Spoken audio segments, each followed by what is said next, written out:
Hello guys, मैं मनीष और आप सब देख रहे हैं विंसम क्लासेस। आज के इस वीडियो में हम सब एक स्टोरी की बात करेंगे। एक प्ले की बात करेंगे जिसका नाम है मैकबेथ, रिटन बाय शेक्सपियर।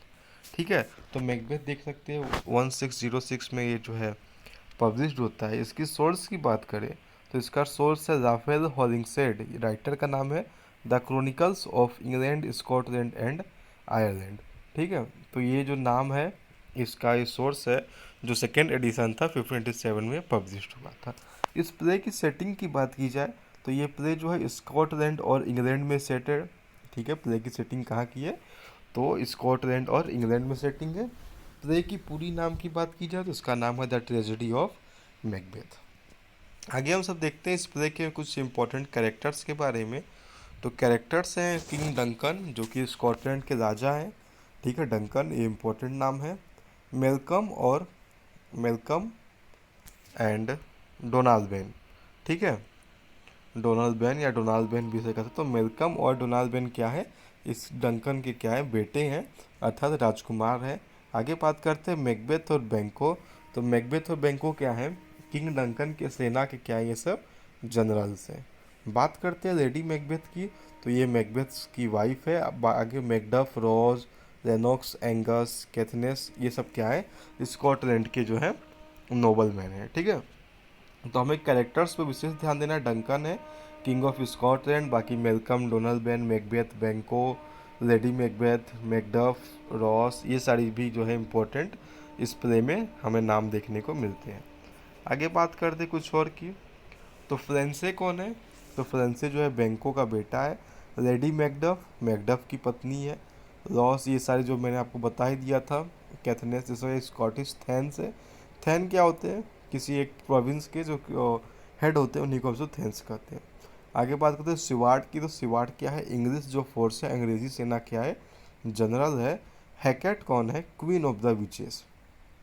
ठीक है, यह क्वेश्चन पूछ सकता है हु इज हैकेट, तो हैकेट का संबंध जो है मैकबेथ से है, और ये कौन है, विचेस की क्वीन है। उसके बाद थ्री विचेस का नाम, तो ये मैकबेथ इस प्ले में बहुत ही ज़्यादा इम्पोर्टेंट है।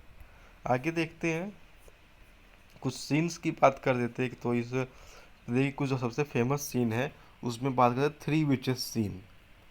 Fair is foul and foul is fair वाला सीन जो है, थ्री विचेस सीन जो इसी में आता है। आगे बात करते हैं पोर्टर सीन। पोर्टर सीन आता है इसमें। फिर आता है डेगर सीन। डेगर सीन वही जिसमें चाकू से जो है किंग डंकन का जो है इसमें मर्डर किया जाता है, वो डेगर सीन में आता है। Banquet scene, sleepwalking scene और गन पाउडर प्लॉट। ये कुछ यहाँ पे छह नाम दिए गए हैं। छवों नाम जो है हमें ध्यान दे रहे हैं कि यह पूछ लेते हैं कभी कभार क्वेश्चन पेपर में कि पोर्टर सीन जो है किस प्लेस से रिलेटेड है। तो हमें ध्यान देना है कि three witches scene, porter pray, desert, dagger scene, banquet, sleepwalking and gunpowder plot, जो सिक्स सीन्स यहाँ पे दिए गए हैं, ये सारे जो हैं फेमस प्ले मैकबेथ से है रिलेटेड है। ठीक है, आगे बात करते हैं कुछ स्पीचेस की, मतलब कुछ जो इम्पोर्टेंट क्वाइट्स जो हमें देखने को मिलते हैं। सबसे पहला इसमें fair is foul and foul is fair. ये जो है आई थिंक सबसे ज़्यादा इम्पोर्टेंट जो है मैकबेथ से बन के आता है, तो यही है कि fair is foul and foul is fair.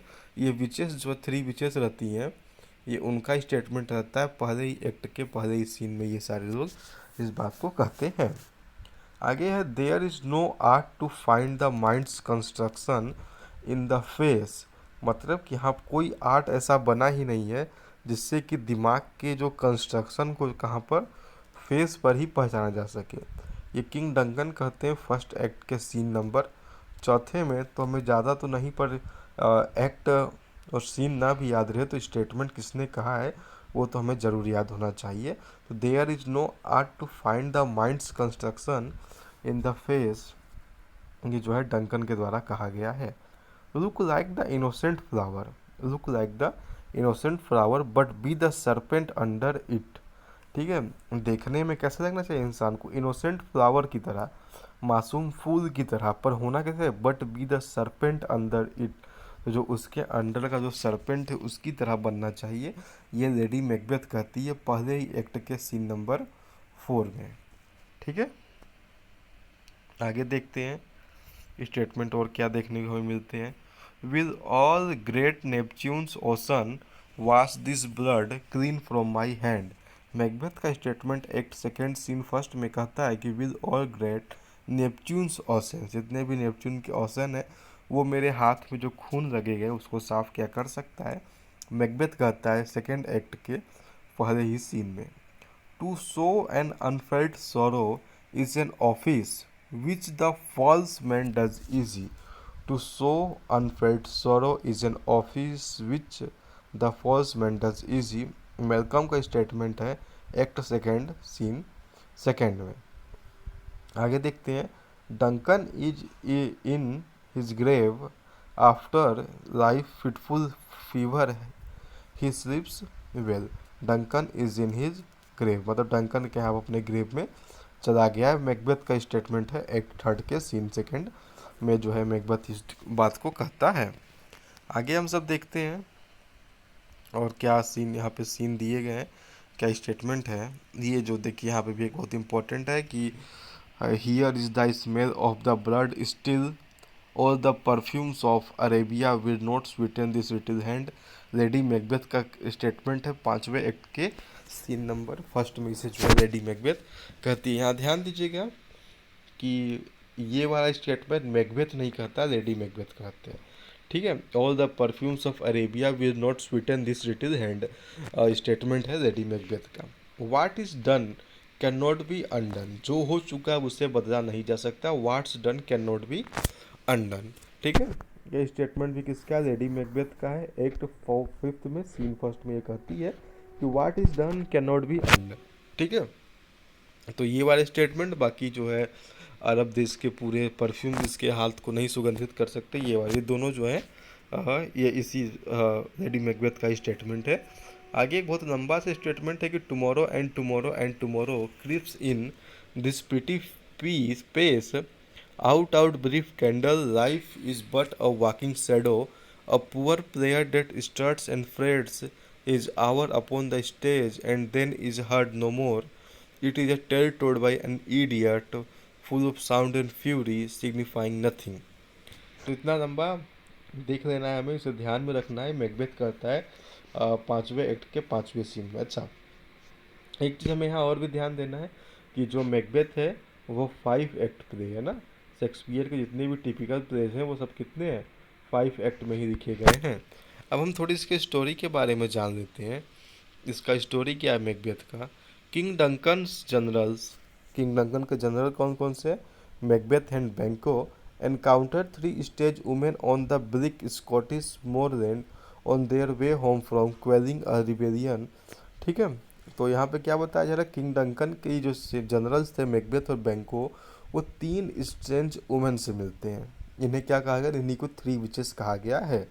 ठीक है, उन्हीं से मिलते हैं कब, जब ये एक रिबेलियन ग्रुप से फाइट करके अपने देश वापस आते हैं। तो द वुमेन जो 3 विचेस रहती हैं वो प्रोफेसी करती है, मीन्स भविष्यवाणी करती है, that Macbeth will be given the title of thane of Cawdor and then become king of Scotland. ठीक है, क्या कहानी है इसका, क्या कहती है प्रोफेसी में, क्या कहा गया है कि मैकबेथ जो है उसे थेन ऑफ काउडोर का क्या मिलने वाला है, टाइटल मिलने वाला है। और इस टाइटल मिलने के बाद वो क्या बन जाएगा, किंग बन जाएगा। कहाँ का, स्कॉटलैंड का किंग बन जाएगा। ठीक है, ये उसकी एक प्रोफेसी है, तीनों विचेस करती है। क्या 3 प्रोफेसी करती है। नंबर 1, थैन ऑफ काउडोर कौन बनेगा, मैकबेथ। किंग ऑफ स्कॉटलैंड कौन बनेगा, मैकबेथ। और वहीं बैंको कहती है कि बैंकोज हेयर सेल बी किंग्स, मतलब बैंको के जो वंशज होंगे, उसके बच्चे जो होंगे वो क्या बनेंगे, किंग बनेंगे। The generals want to hear more but the weird sisters, generals जो थे और भी अधिक प्रोफेसी सुनना चाहते थे, पर जो तीनों अजीब सिस्टर्स थी वो वहाँ से गायब हो जाती है, डिसअपियर हो जाती है। Duncan creates Macbeth thane of Cawdor, Duncan क्या करते हैं, मैकबेथ को थैन ऑफ काउडोर बना देते हैं। In thanks for his success in the recent battles and then proposes to make a brief visit to Macbeth's castle. अब देखें यहाँ पर कहानी खूब अच्छा था। मैकबेथ जो था एक ईमानदार इंसान होता था, उसके मन में किंग बनने की कोई भी खास ऐसी कोई वजह या उसके मन में कोई भी ऐसी एम्बिशन किंग बनने की नहीं थी कभी भी। थैन ऑफ कॉडोर उसे बना दिया जाता है। बेसिकली देखा जाए कहानी में बताया जाता है कि थेन ऑफ कॉर्डोर जो होता है रिबेलियन ग्रुप से मिल जाता है, और इस वजह से थेन ऑफ कॉर्डोर को मार दिया जाता है और मैकबेथ को बनाया जाता है। पर यहाँ प्रोफेसी थ्री विचेस ने की थी, जिस वजह से मैकबेथ को अब यकीन होने लगा कि उनके विचेस जो तीनों ने प्रोफेसी की थी। आगे मैकबेथ क्या कहता है, किंग डंकन कहते हैं कि वो मैकबेथ के कैसल में एक ब्रीफ जो है क्या कराने का जो है एक मैकबेथ जो है कहता है कि आप मेरे महल में आके विजिट करिए। उसी दौरान उनके पहुंचने से पहले लेडी मैकबेथ जिसकी वाइफ थी receives news from her husband of the prophecy. क्या, तो इस प्रोफेसी के बारे में उसकी पत्नी को जो मैकबेथ था अपनी पत्नी को लेटर लिख के बता देता है, एंड हिज न्यू टाइटल, अपने नई टाइटल के बारे में भी। And she was to help him become king by any means she came. आगे यहाँ क्या बात हो रही है कि जब ये बताते है अपनी पत्नी को, तो ये भी बताता है कि जो अगली प्रोफेसी हो रही वो क्या था कि मैं जो हूँ किंग बनने वाला हूँ। तो इसकी पत्नी लेडी मैकबेथ जो है वो करती है, शपथ लेती है कि वो अपनी पति को किसी भी तरीके से किंग बनाकर ही रहेगी। Macbeth's return is followed almost at once by Duncan's arrival. ठीक है, the Macbeths plot together and later date night. आगे जो कहानी उसी रात को जो है घटने वाली होती है।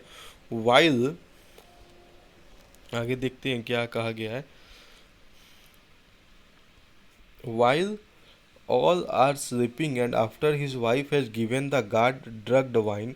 ठीक है, तो क्या होता है, डंकन आते हैं, मैकबेथ आते हैं, सब उसके महल में रुकते खाते पीते सब सो जाते हैं। तो मैकबेथ की पत्नी क्या करती है, जो गार्ड्स होती है उन्हें वाइन पिलाती है। कैसा वाइन, ड्रग्ड वाइन, जिसमें जो है नशीले पदार्थ थे। आगे Macbeth kills the king and his guard. Macbeth क्या करता है, आके उस गार्ड को मार देता है तथा किंग की हत्या कर देता है। Lady Macbeth leaves the bloody daggers besides the dead king. Macduff arrives, and when the murder is discovered, Duncan's sons Malcolm and Donalbain flee, fearing for their lives, but they are nevertheless blamed for the murder. आगे क्या होता है, इस प्रकार Macbeth जो है king की हत्या कर देता है। लेडी मैकबेथ जो है डेजर्स को हटा देती है। मैकडफ जब वहाँ पहुँचता है और जब ये पता चलता है कि मर्डर जो हुआ है, तो डंकन के जो बेटे थे मेलकम और डोनाल्ड डर के मारे वहाँ से भाग जाते हैं, पर उनके ऊपर किंग के मर्डर की जो ब्लेमिंग है वो उनके ऊपर नहीं पड़ती है। ठीक, यहाँ पे प्लॉट में डंकन की जो है हत्या हो चुकी है और उसके बेटे मेलकम और डोनाल्ड क्या हो चुके हैं, वहाँ से राज्य से जा चुके हैं। आगे देखते हैं, Macbeth is elected king of Scotland. तो इसी दौरान मैकबेथ को क्या बनाया गया, किंग ऑफ स्कॉटलैंड। मैकबेथ जो है स्कॉटलैंड का राजा बन जाता है, but is prosed by feelings of guilt and insecurity. King तो ये बन जाता है पर इसके अंदर डर और जो गिल्ट रहता है इसके साथ ही रहता है। ही अरेंजेस फॉर बैंको एंड हिज सन। क्या हुआ कि अब ये बैंको और उसके बेटे को भी मारना चाहता है। क्यों, क्योंकि दो प्रोफेसी सही होगी, थर्ड प्रोफेसी क्या थी कि बैंको के जो बच्चे होंगे, जो उसके ईयर्स होंगे, वो क्या बनेंगे, किंग बनेंगे। इस वजह से ये इन दोनों को भी मारना चाहता है।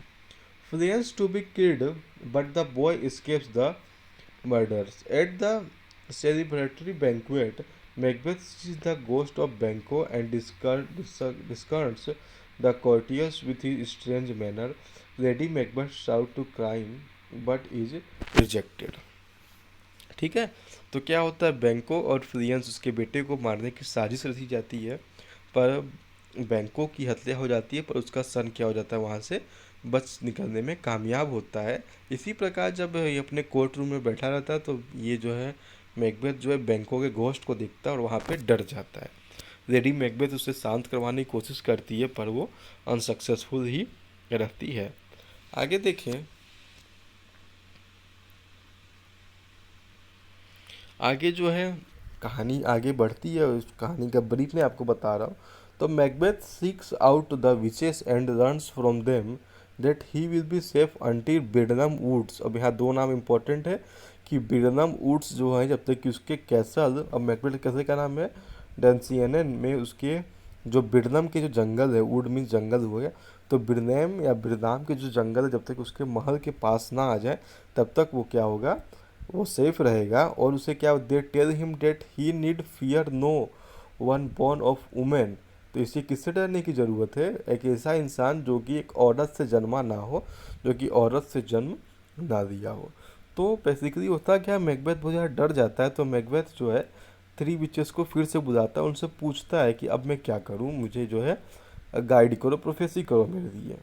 तो विचेस प्रोफेसी करती हैं कि बिरनाम के वुड जब तक उसके पास ना आए उसे मारने के लिए, और उसकी मर्डर किसके हाथ हो सकती है, उसी से हो सकती है जिसका जो है जन्म किसी औरत से ना हुआ हो। But also that the Scottish succession will come from Banquo's son. ठीक है, पर ये भी बताती है जो स्कॉटलैंड का सक्सेशन जो है वो बैंको के ही बेटे से आने वाला है। Macbeth embarks on a region of terror and many including Macduff family are murdered. अब इस आगे दौरान क्या होता है कि मैकडफ़ के जो पद परिवार को भी जो है मैकबेथ डर के मारे जो है उनकी भी हत्या कर देता है। While Macduff himself has gone to join Malcolm at the court of English king Edward. अब ये इस दौरान क्या हो रहा है, स्कॉटलैंड से जो है सब भाग जाते हैं। मैकडफ़, मेलकम शुरू में ही भाग गया था, उसका भाई डोनाल्ड बेन भी भाग गया था। ठीक है, तो अच्छे करके सब कोई कहाँ जाके मिलते हैं, court of English king Edward. उस समय इंग्लैंड का राजा कौन था, एडवर्ड था, उसके कोर्ट में जाके वो सब मिलते हैं। वो डिसाइड करते हैं मेलकम और मैकडफ़ कि एक आर्मी को वो सब लेकर कहाँ जाएंगे, मैकबेथ के खिलाफ वो सब युद्ध लड़ेंगे। Macbeth feel safe in his remote castle at Dunsinane. ये मैकबेथ जो है अपने कैसल में आ जाता है जहाँ पे उसे सेफ फील करता है। क्यों? क्योंकि प्रोफेसी हुई थी कि जब तक बिरनाम वुड उसके तरफ खुद चल कर नहीं आएंगे उसे कुछ नहीं होने वाला है। ठीक है, अब सिचुएशन कैसे बनता है, क्योंकि जंगल तो कभी उठ के आएगा नहीं और मैकबेथ को मारना भी ज़रूरी है। The situation is that Malcolm's army is carrying branches from the forest as camouflage of their. अब यहाँ क्या हो रहा है कि जो मेलकम की जो सेना है वो बिरनाम वुड थे उसके टहनियों को, उसके ब्रांचेस को अपने ऊपर लगा के आ रहे हैं एक कैमोफ्लेग की तरह, ताकि वो जो है उन्हें कोई देख ना पाए। Meanwhile lady Macbeth paralysed with guilt walks in her sleep and gives away her secret to a listening doctor. She kills herself, the final battle commences. ठीक है, अब यहाँ इसी दौरान क्या होता है, लेडी मैकबेथ पागल हो जाती है ना, वो जो है रात में चलने लग जाती है और अपने सारे सीक्रेट्स एक डॉक्टर को बता देती है, और जब बैटल होने वाला था तो उससे पहले ही वो खुद को मर्डर कर देती है, वो जो है सुसाइड कर देती है। Macduff challenges Macbeth who on learning his adversary is the child of a caesarean birth realises he. अब देखिए यहाँ कहानी कुछ इधर देखते हैं हम।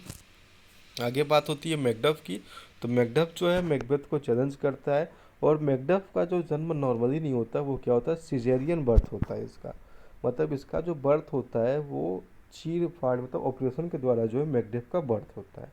ठीक है, Macduff triumphs and brings the heads of the traitor of Malcolm who declares peace and is crowned king. आगे क्या होता है, मेलकम के पास मैकडफ़ मैकबेथ को मार देता है, क्योंकि इसका बर्थ जो होता है ये नॉर्मली तो सिजेरियन बर्थ होता है इसके। अलग कहानी बढ़ती है, मैकबेथ मारा जाता है, मेलकम जो है फिर किंग बनता है। इस प्रकार जो है मैकबेथ की कहानी जो है हमारी समाप्त होती है। बहुत ब्रीफ में मैंने आपको जो है था कहानी सुनाया था, पर हमें ध्यान देना है इसके कुछ कैरेक्टर्स को हम सब देखेंगे। बैंको का बेटा का नाम था फ्लियंस था। रॉस नाम का कैरेक्टर किस प्लेस से मिलता है, तो मैकबेथ से मिलता है। इसकी सेटिंग कहाँ थी, और जो इम्पोर्टेंट कॉर्ड्स यहाँ पे दिए गए थे हमें उन सब पे भी ध्यान देना है। ओके गाइस, आज के इस सेशन में इतना ही। मिलते हैं नेक्स्ट वीडियो में जिसमें हम शेक्सपियर के किसी और प्ले के बारे में जानेंगे। तब तक वीडियो पसंद आया हो तो चैनल को सब्सक्राइब करें, कमेंट करके अपने सजेशंस और अपने व्यूज़ को ज़रूर बताएं, और लिंक में दिए डिस्क्रिप्शन में दिए लिंक से टेलीग्राम चैनल को ज़रूर ज्वाइन करें। Thank you.